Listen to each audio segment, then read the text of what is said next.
Hey family, welcome to How Love Works, where we talk about the principles for lasting love. I got a quote for you. It's from John Adams, our second president, and it goes as follows.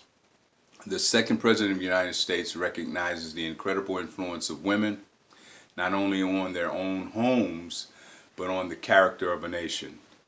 And I quote, "From all that I've read of history and government and human life and manners, I have drawn this one conclusion," this is about women, "that the manners of women were the most infallible barometer to ascertain the different degrees of morality and virtue of all nations. The Jews, the Greeks, the Romans, the Swiss, the Dutch, all lost their public spirit and their republican forms of government when they lost the modesty and the domestic virtue of their women." So it seems that boundaries are an invaluable commodity. If not accepted, the consequences for culture and the nations are without a doubt devastating. That's from John Adams, our second president. What we're doing, family, is we're going to continue talking about the series that we started some time ago. It had to do with why black women's relationships end in epic failure. And we talked about, or I've said that we're dealing with 7 deadly sins regarding why these relationships consistently end in failure or epic failure. We said that one of the first reasons, or the first deadly sin, was mindset.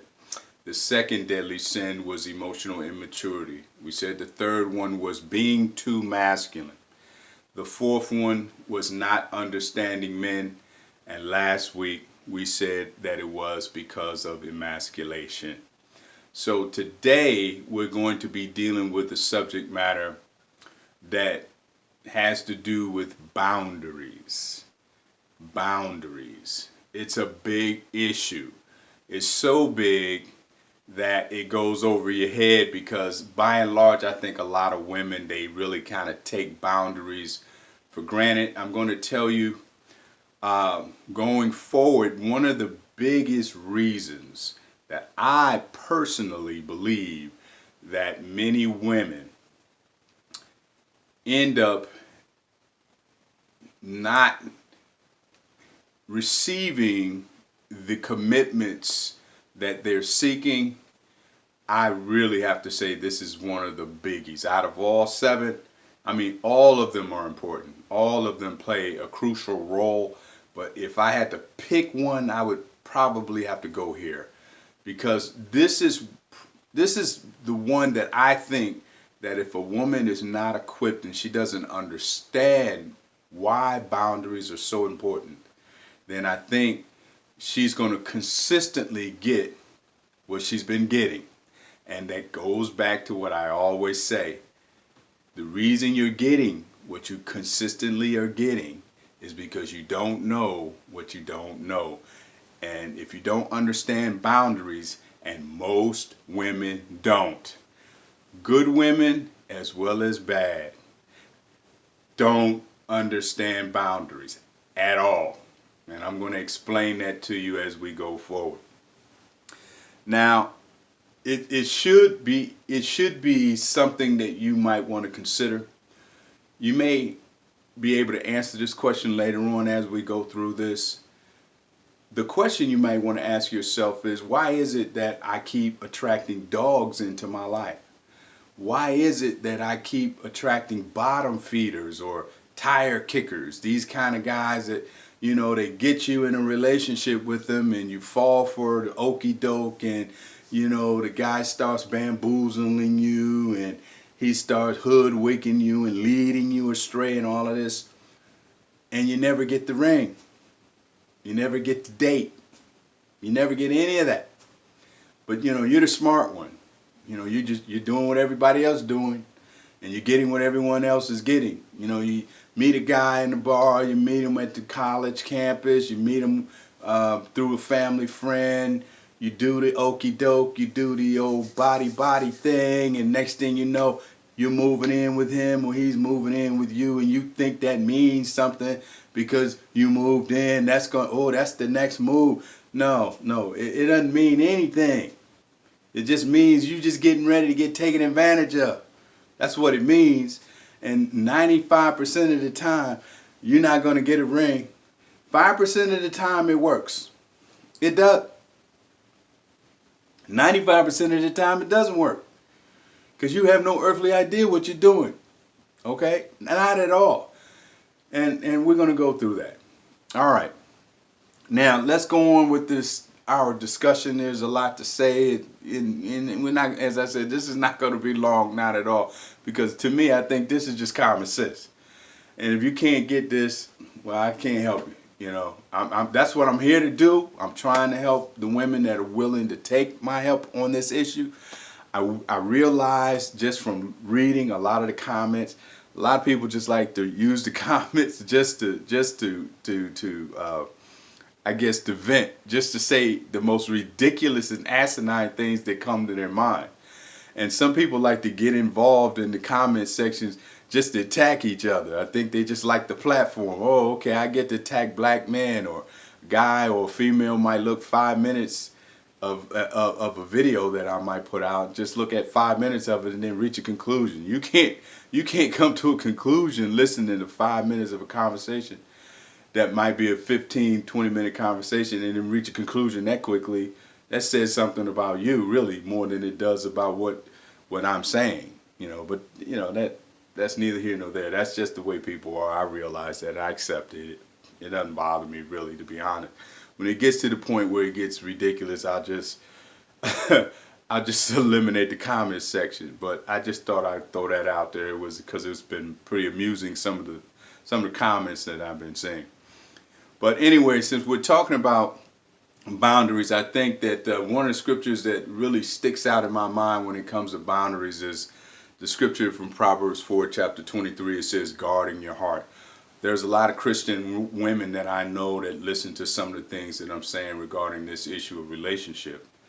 And they've heard that scripture many times, guarding your heart. And really, that's really about making sure that you don't allow certain things into your life that can corrupt your life.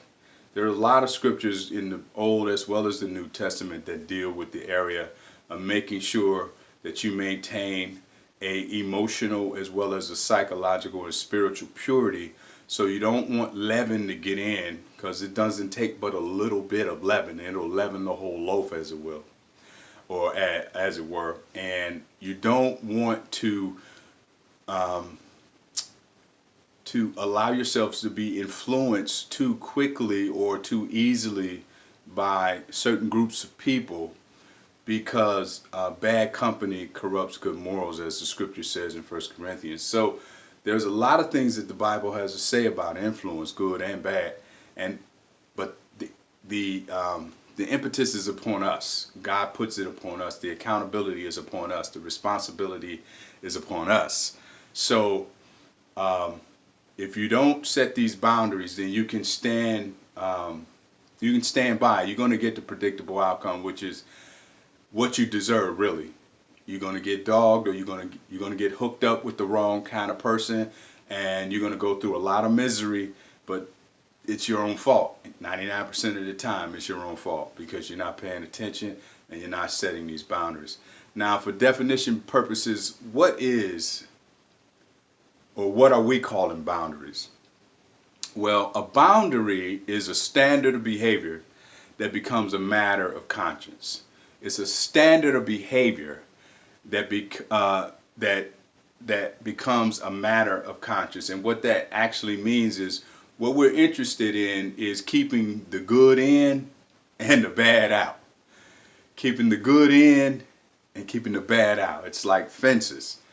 And so I have a fence around my property, and I have a lake on the back of my house. And occasionally I'll get some people who be on the other side of my fence thinking that's public property, but it's not.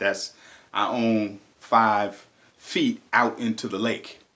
and they never think about coming to my back door and saying, hey, is it okay if I fish out here on your part of the lake? But again, that's because I want to make sure we keep certain influences out. That's what the fence is there for. I could have went all the way out, but I thought I'd leave that little bit of extra space out there for myself as well as my own family members. But that's the whole point of boundaries. That's the whole point. Boundaries do a lot of things. Okay. One of the other areas that boundaries are really good for is that boundaries are good at eliminating the confusions that you experience in a culture like the one we live in. Western culture is just straight crazy. I'm gonna just keep it real. Western culture, let me say that again, straight crazy. Matter of fact, this is what I do. You don't have to do what I do. This is what I do. In culture, especially Western culture, anything that's elevated, anything that people just rah about, it's all the rave. I'm a contrarian. I go the opposite on it because I know they don't know what they're talking about. They just straight crazy. Right now, for instance, here's the rave. Everybody's into alternative lifestyles, right? These alternative lifestyles is all the rage. It's the big thing. They're elevating it, right?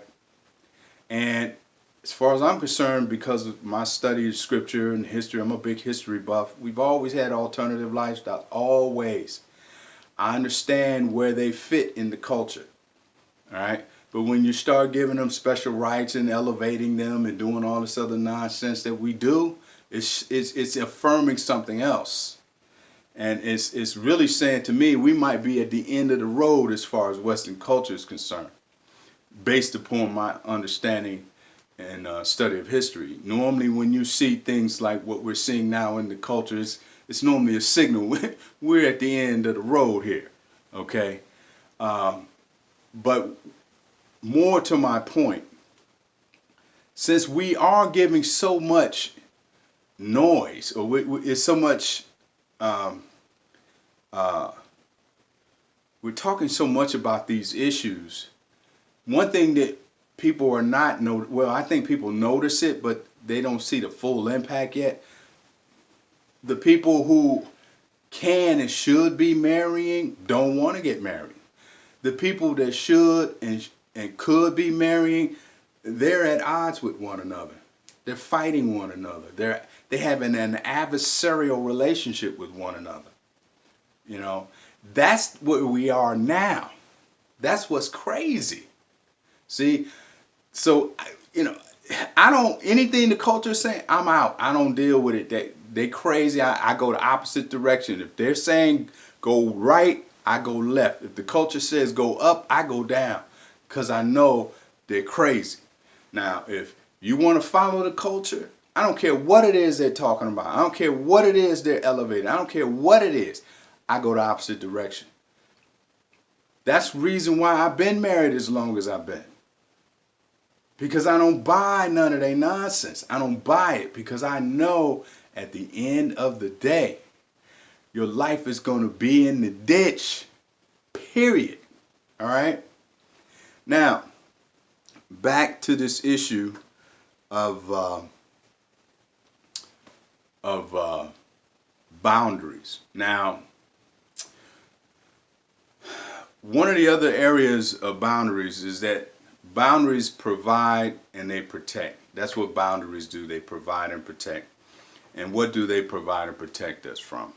What they do is they keep us from getting involved in relationships with individuals we don't need to even be dealing with. That's number one. A lot of women, the reason I know most women don't have good boundaries or any boundaries at all, the biggest reason is because of what I see, what they receive. That's all I got to do is look at what they're getting. I already know they have no boundaries. Because if a woman had boundaries, good boundaries, she wouldn't stand for any of the nonsense that many women stand for. It's black and white. It doesn't even matter. It ain't got nothing to do with color here. This is straight biology, but this is also spiritual, emotional, and psychological. You have to have your boundaries in place. All right, now I'm going to say these three things and I'm going to call it a night. All right, now when it comes to boundaries, this is how I know you don't have any. This is the easiest test anybody can see. You can tell after I finish this that you have no boundaries. Number one, you're conforming, as I just said. You've been conforming to the culture. That's what you've been doing. You've been conforming to the culture. And the reason I know it is because you think you can do anything in a relationship. You think you can say anything in a relationship. You think you can wear anything in a relationship, and you believe some of the crazy ideas that people are talking about, 50-50 relationship, all this nonsense the culture came up, which comes from movies and videos and music industry, because you're following, Jay-Z and Beyonce and all these other rappers and whoever else you follow, and you're looking at their lifestyle and you're looking at their relationships and you're trying to use their relationship pretty much as some sort of template for your personal relationship. Or you try to say, well, this is, I said, but all you got to do is look at their lifestyles. None of these people are happy. They're going from partner to partner to partner to partner. So if you want to continue to be conformed to this culture, then you're going to keep getting what the culture gets. Most of these women, the only reason they're able to bounce back to some degree, and it's only because they have financial stability. That's number one. Number two, you're not being cherished. The women aren't being cherished and respected. That's how I know you have no boundaries. That's how I know you don't have any boundaries. You're not being respected. You're not being cherished by a man. Because you don't set no boundaries. You don't have any. If you had boundaries teach men how to treat you. Does that make sense? If you have boundaries teach men how to treat you. It's just that simple. But you don't have any boundaries because you conform it to the world. You buying their nonsense, all freedom. Let me tell you something. If you have no rules when it comes to relationships, this is what's going to happen. No rules plus no responsibility, because no rules without responsibility leads to ratchetness. It leads to ruin. Simple stuff. Every day, all you got to do is just look at your own life. Look at people around you. Look at the people in your life, right? All right, number three and the last one. The reason I know you have no boundaries is because the confusion in your life. Say that again. The reason I know you have no boundaries is because of the confusion in your life. I said that what boundaries do is they bring clarity to your life. They allow you to be responsible. They allow you to be accountable. That's what boundaries provide. But guess what? If you don't have any boundaries, you're going to have confusion. You're going to go from man to man to man to man to man. And if you keep getting in a relationship where you're getting your heart broken, and you're having sex with this guy, and you've been doing this stuff since you were 16. I've said this to women recently. I said, it is no way. They looking at me like I'm crazy, but I'm telling you, this is just real talk. This is how men are. It is no way you could take a man like Jay-Z. Now, I don't care what you see on TV and the magazines, okay? It is no way you could take a man like Jay-Z, who is almost a billionaire. Do you know that man probably has slept with at least almost 1,000 women? You think he gonna keep it real with her, with Beyonce? Come on. Come on. That's just biology. Men with money, they just gonna do what they gonna do because they can. Women throwing themselves at him. All right? That's just the way it is. Now, if this guy, because he has money, you know guys that ain't got nothing doing it. Only because they've had so many different women, a variety of women, and they have become accustomed to that. So it creates a lot of confusion and anxiety. So when a woman gets in a relationship and she keeps going from man to man to man to man, and she's starting from age 16, sleeping with this guy and that guy and that guy, and no commitment, no commitment, no commitment. You know what that causes? It starts to create fear in her life. She is not going to be a receptive woman. She can't. She's got to protect her heart. She's going to guard her heart. She's going to be afraid. She's going to have anxiety. She's going to be non-trusting. She's going to go off at the drop of the dime, right? She's going to experience some personality disorders.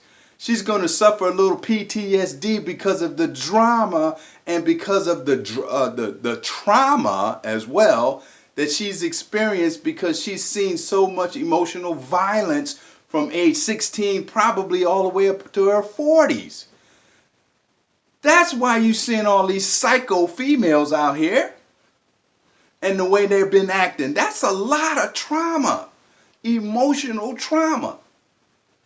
That's why you're seeing all of this. It's not that because they're black, they're crazy.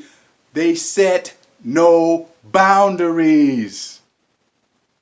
How are you going to make distinctions between a good man and a bad man? Why are you asking the question, a rhetorical one at that? Where are all the good men?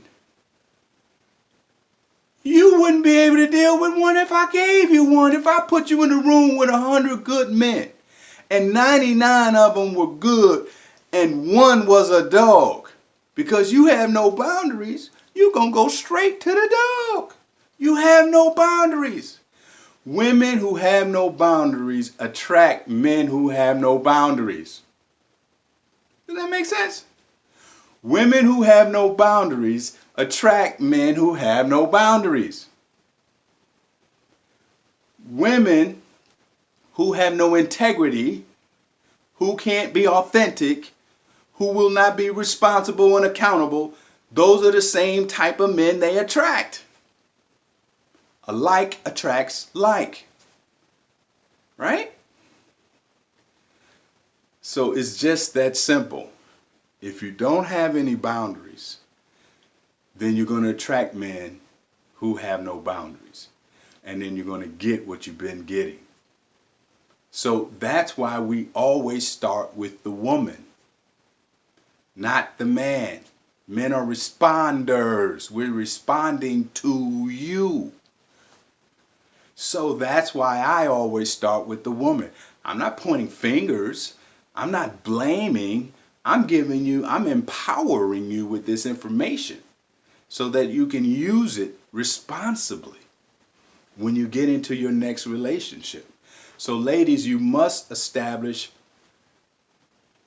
boundaries, and these boundaries should be based upon your core values. My wife's core value, I can give you a couple of them. My wife's core value is freedom, especially time freedom.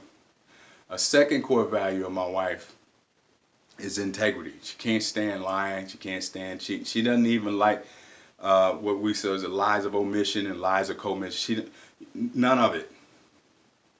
Another core value of my wife is authenticity. She doesn't like fake folk. She likes real people.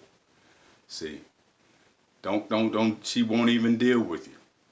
So if you need these core values, because core values, as I said, like attracts like. Core values attract core values. That's how you create a template for the eligibility of a man, because if you want to marry somebody someday, and this is where I'm getting ready to call it a day. If you want to marry somebody someday, there are 5 doors that you have to go through. 5. We might talk about it someday in a little detail. I'm just going to leave you with these 5 doors. If you want to get married someday, you're going to have these boundaries. But number 1 door, you're going to have to be empowered. There's empowerment. Number 2, there must be elimination. Number 3, there must be eligibility. Number 4, there must be exclusivity. And the last one is engagement. After engagement is marriage. You have to go through all 5 of those doors before you open the door to marriage. You have to go through those areas. Empowerment, elimination, and eligibility, exclusivity, and then engagement. That's what you're going to have to do. But before you even get there, you have to create some boundaries for yourself. I hope I helped you. I hope you take this information to heart. Hope you don't get crazy on me. Use this information. Thank you. I appreciate your time. I see you on the other side. God bless you.